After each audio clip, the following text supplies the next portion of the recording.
எல்லாருக்கும் வணக்கம். இன்னைக்கு நம்ம கிளாஸ்ல பார்க்க வேண்டிய முக்கியமான டாபிக் என்னன்னா லாஸ் ஆஃப் மோஷன் அல்லது இயக்கவியல் விதிகள் அப்படின்னு சொல்லலாம்.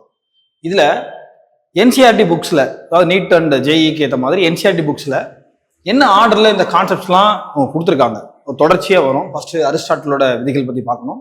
அதுக்கப்புறம் அவர் சொன்ன மிஸ்டேக்ஸ் ஐடென்டிஃபை பண்ணி கலீலியோ அதை எப்படி ரெக்டிஃபை பண்ணாரு, அப்புறம் கலீலியோவோட பிரின்சிபல்ல இருந்து எப்படி நியூட்டன் அதை டெவலப் பண்றாரு அப்படின்றதான் இன்னைக்கு பார்க்க போறோம். அப்போ நியூட்டனோட இயக்க விதிகள் மொத்தம் ஒரு 3 லாஸ் இருக்கு. லாஸ் ஆஃப் மோஷன்ல லா 1, 2 and 3 அந்த 3 விதிகளும் பார்க்க போறோம். அது போக அதை இன்ட்ரடியூஸ் பண்றதுக்கு முன்னாடி விசைகளை பத்தி நம்ம தெரிஞ்சுக்கணும். What are all the forces without forces. ஏன்னா பிசிக்ஸ்ல மோஸ்ட்லி நம்ம படிக்க வேண்டியது இந்த மூவ்மெண்ட் பத்தி தான், இந்த மோஷன்ஸ் பத்தி தான். இந்த மோஷனுக்கான காசஸ், என்ன காரணத்தினால இந்த பொருள் நகருது, எதனால பொருள் நகராம இருக்கிறதுக்கான காரணம் என்ன, இதை பத்திலாம் நம்ம இந்த சாப்டர்ல தெளிவாகவே படிச்சிடலாம். இதுக்கு முன்னாடி மோஷன்ல டைப் என்னன்னு படிச்சிட்டோம். அதாவது ஸ்ட்ரெயிட் லைன்ல நகரலாம் அல்லது ஒரு பிளேன், ஒரு தலை இயக்கம் கூட அது நடக்கலாம் அப்படின்னு படிச்சிட்டோம். சரி, அப்போ அதுக்கான ரீசன் என்ன, எதனால ஒரு பொருள் சும்மா எப்படி நகரும், அது நகராது, தானா அந்த பொருள் நகராது. அப்போ அது நகர்வதற்கான காரணங்கள் என்னென்ன, அது எது எந்த விதிகள் அதை பவுண்ட் பண்ணுது, எந்த விதிகளுக்கு உட்பட்டு பொருள் இயங்குது அப்படின்னு தான் இந்த லெசன் நம்ம பார்ப்போம். ஃபர்ஸ்ட் அரிஸ்டாட்டில் என்ன சொன்னார்? அரிஸ்டாட்டில் ஒரு தியரி சொல்றாரு. அதை நம்ம என்சிஆர்டில அரிஸ்டாட்டில் ஃபேலசி அப்படின்னு கொடுத்துருக்காங்க. அதாவது ஒரு அம்பு ஒரு வில்லுல இருந்து கிளம்பி போயிட்டு இருக்கும்போது இது தொடர்ந்து போறதுக்கு காரணம், அரிஸ்டாட்டில் சொல்றாரு, இது தொடர்ந்து போறதுக்கு காரணம் அட்மாஸ்பரிக் புஷ் ஃப்ரம் பிஹைண்ட் அப்படின்னு சொல்றாரு. காற்று தான் தொடர்ந்து இந்த அம்பை தள்ளிக்கிட்டே போகுது. அதர்வைஸ் அம்பு வில்லுல இருந்து கிளம்புனோட கீழே விழுந்திருக்கும்.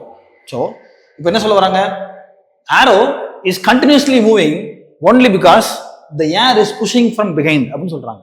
காத்து தள்ளுறதுனால தான் போகுது. அப்புறம் அதுலயே ஒரு என்சிஆர்டிலேயே ஒரு கண்டென்ட் கொடுத்துருக்காங்க. ஒரு சின்ன ஒரு டாய் கார் வச்சு ஒரு குழந்தை விளையாடிட்டு இருக்குன்னு வச்சுக்கிறோம். ஒரு எக்ஸாம்பிளுக்கு ஒரு டாய் கார், இது காரு, ஒரு குழந்தை அந்த டாய் காரை வச்சு இழுத்துட்டு போயிட்டு இருக்கு.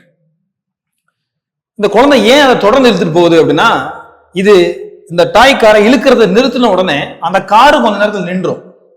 ஸோ கார் தொடர்ந்து நகரணும்னா தொடர்ந்து இந்த கயிறுல கட்டி அது இழுக்கணும். இது ரிமோட் கார் இல்லாம நார்மல் கார், சரிங்களா? அப்போ இந்த கயிறால ஏன் இழுக்கணும், தொடர்ந்து இழுக்கிற வரைக்கும் அது நகர்ந்துகிட்டு இருக்கு. விட்ட உடனே கொஞ்சமா ஸ்லோ டவுன் ஆகும், அப்புறம் அந்த கார் நின்றுன்னு இந்த குழந்தைக்கு தெரியுது, அரிஸ்டாட்டிலுக்கு தெரியல, காத்து இருந்தாலே போதும் அது நகர்ந்துகிட்டே போகும்னு சொல்றாரு அப்படின்னு என்சிஆர்டில கொடுத்துருக்காங்க. இது மோஷன் பத்தி ஹவுவர் அவர் தப்பாவே சொல்லியிருந்தா கூட மோஷன் பத்தி ஒரு ஆராய்ச்சிக்கு ஒரு பயனீர் அவர் இருந்திருக்கிறார். அதுக்கப்புறம் கலீலியோவோட எக்ஸ்பெரிமெண்ட் பண்றாரு. இந்த எக்ஸ்பெரிமெண்ட்ல டபுள் இன்க்ளைன்டு பிளேன் எக்ஸ்பெரிமெண்ட் பாருங்க. இப்படி ஒரு இன்க்ளைன்டு பிளேன், இங்க இருந்து ஒரு பால் உருட்டி விடுறாங்க. இந்த எக்ஸ்பெரிமெண்ட் பெரிய ஏதோ ஒரு எக்ஸ்பெரிமெண்ட் நினைச்சக்கூடாது, சும்மா ஒரு பந்து உருட்டி விடுறது கூட உங்களோட அப்சர்வேஷன் பொறுத்து தான். அது பால் உருட்டி விடுறாங்க, அப்படி போகுது, மேல வரைக்கும் இது போகும். நாட் எக்ஸீடிங் த லெவல், இந்த லெவலோட தாண்டி போகாது, ஈக்குவலாவோ அதுக்கு கீழேயோ போகலாம், சரிங்களா? இப்படி போயிடும். ஒருவேளை இந்த டபுள் இன்க்ளைன்டு பிளேனை இந்த செகண்ட் இன்க்ளைன்ட் பிளேன் நான் ஃபிளாட்டன் பண்ணிடுறேன். அந்த பால் உருண்டது தொடர்ந்து போய்கிட்டே தான் இருக்கு. If you imagine there is no friction between the ball and the floor, இந்த ஃப்ளோருக்கு பந்து கிடையில உராய்வு விசையே இல்லை, ஃப்ரிக்ஷன் இல்லை, நோ ஃப்ரிக்ஷன். அப்ப என்ன ஆகும், இந்த பந்து நகர்ந்து போறது இல்லை, அது நிக்கவே நிக்காது, தொடர்ந்து நகர்ந்துகிட்டே இருக்கும். இததான் கலீலியோ சொல்றாரு. இப்ப நியூட்டனோட முதல் விதிக்கு வரலாம். இவர் இனர்ஷியா அப்படின்னு ஒரு கான்செப்ட் சொல்றாரு, சரிங்களா? இந்த இனர்ஷியா என்ன சொல்ல வர்றாரு, ஒரு பொருளை ஒரு டேபிள் மேல இன்னைக்கு நான் வச்சுட்டு போயிடுறேன். இது ஒரு டேபிள் மேல ஒரு பொருள் இருக்கு. இந்த பொருளை 2 நாள் கழிச்சு நான் பாக்குறேன், திரும்ப அதே இடத்துல தான் இருக்கும், சரிங்களா? ஒருவேளை ஒரு 10 வருஷம் கழிச்சு பார்த்தா எந்த விஷயமும் அது மாதிரி செய்யப்படவே இல்லைன்னா, எத்தனை வருஷம் ஆனாலும் சரி, இங்க டைம் ஒரு ஃபேக்டர் கிடையாது. அது என்ன பண்ணணும், ஒரு வேலை ஏதாவது ஒரு விசை செயல்பட்டு இருக்கணும் எக்ஸ்டர்னலா, வெளியில இருந்து. அப்படி இல்லைன்னா அந்த பொருள் எவ்வளவு நாள் ஆனாலும் சரி அது அப்படியே தான் இருக்கும், சரிங்களா? நியூட்டனோட முதல் விதி தான், ஃபர்ஸ்ட் லா. என்ன சொல்லலாம் சிம்பிளா, if there is no external force இல்லை அப்படின்னா மோஷன் இல்லை அப்படின்னு சொல்லியிருக்காரு, சரிங்களா? ஸோ இந்த விதியை பாருங்களேன். இப்ப பந்து இப்படி நடந்து போய்கிட்டே இருக்கு, வெளியில இருந்து ஒரு புற விசை செயல்படும், அதான் ஃப்ரிக்ஷன் ஃபோர்ஸ்.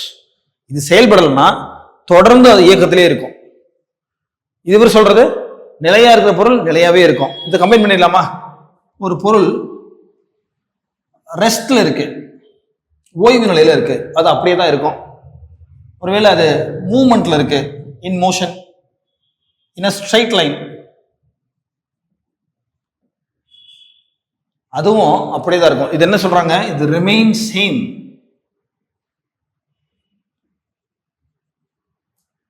எப்போ வரைக்கும்? until there is an external force acted upon it அப்படின்னு சொல்லியிருக்காங்க. நீங்க லோவர் கிளாஸ்ல படிச்ச ஒரு கான்செப்ட் தான், அதுதான் நீங்க கொஞ்சம் தெளிவாக பார்த்துட்டு மேத்தமெட்டிக்கல் அதை எப்படி ப்ராப்ளம் சால்விங் யூஸ் பண்ண போறோம்னு பார்க்க போறோம். அப்போ எக்ஸ்டர்னல் ஃபோர்ஸ் செயல்படாத வரைக்கும் ரெஸ்ட்ல இருக்க பொருள் ரெஸ்ட்லேயே தான் இருக்கும், மூவ்மெண்ட்ல இருக்க பொருள் மூவ்மெண்ட்ல இருந்துகிட்டே தான் இருக்கும், அதோட டைரக்ஷன் கூட மாறாது. அதனால தான் ஸ்ட்ரைட் லைன் அப்படின்னு மீன் பண்ணியிருக்கோம் நம்ம. டைரக்ஷன் இதெல்லாம் அப்படியே தான் இருக்கும். இதெல்லாம் மாற்றணும்னா வெளியில இருந்து ஒரு ஃபோர்ஸ் செயல்படணும். ஸோ இதுதான் இனர்ஷியா அப்படின்ற கான்செப்டே தான். இனர்ஷியா அப்படின்றது என்னது? இட் இஸ் அன் இனேபிலிட்டி, அதோட இயலாத தன்மை. அந்த பொருள் என்ன செய்ய முடியாது, அதோட ஓய்வு நிலையவோ அல்லது ஸ்ட்ரெயிட் லைன் நகர்ந்துட்டு இருக்கிற அந்த நகர்வையோ அதுவாகவே மாற்றிக்க முடியாத தன்மை இருக்குல்ல, அந்த இயலாத தன்மைக்கு பேர் தான் இனேபிலிட்டி. அந்த இனேபிலிட்டி தான் நம்ம இனர்ஷியா அப்படின்னு சொல்றோம். சரிங்களா?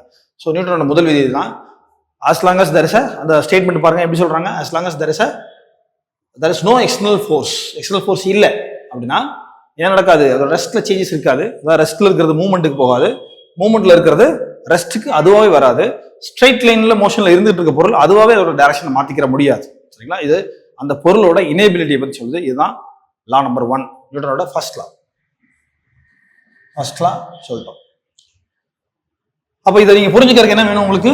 ஃபோர்ஸஸ்னா என்ன, அதுல எத்தனை டைப் ஆஃப் ஃபோர்ஸஸ் இருக்குன்னு தெரியணும். பேலன்ஸ்ட் அண்ட் அன்பேலன்ஸ்டு ஃபோர்ஸஸ் அப்படின்னு இருக்கு.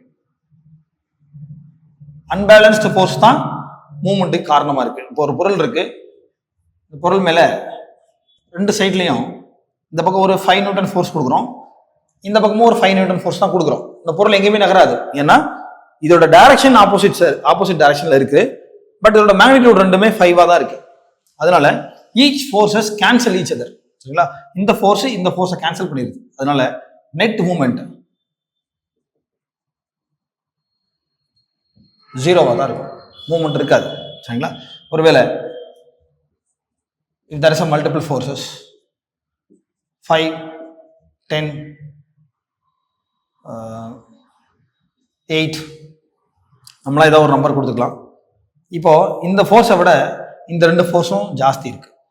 இந்த ஃபோர்ஸை இதை கேன்சல் பண்ணும், 5 தான் நெட் ஃபோர்ஸ், இந்த பக்கம் ஆக்டிங் 5 தான் இருக்கும். அப்போ ரிசல்டன்ட் டைரக்ஷன் இந்த டைரக்ஷன்ல அந்த பொருள் மூவ்மெண்ட்ல இருக்கும். சரிங்களா? வெக்டார் மாதிரி நீங்க கன்சிடர் பண்ணிட்டு ஆக்ட் பண்ணணும். அப்போ இதுதான் பேலன்ஸ்டு ஃபோர்ஸ், இது அன்பேலன்ஸ்டு ஃபோர்ஸ். அன்பேலன்ஸ்டு ஃபோர்ஸ்னா ரிமைனிங் நெட் மூவ்மெண்ட் வந்துடும் அதுக்கு. So if there is a net movement, the force is acting, இதுதான் அது அன்பேலன்ஸ்டு ஃபோர்ஸ் தான். ஸோ இதுல இருந்து நம்ம நியூட்டனோட முதல் விதியை நமக்கு தெளிவாக தெரியுது. இதுல இருந்து செகண்ட் லா எப்படின்னு பார்க்கலாம்.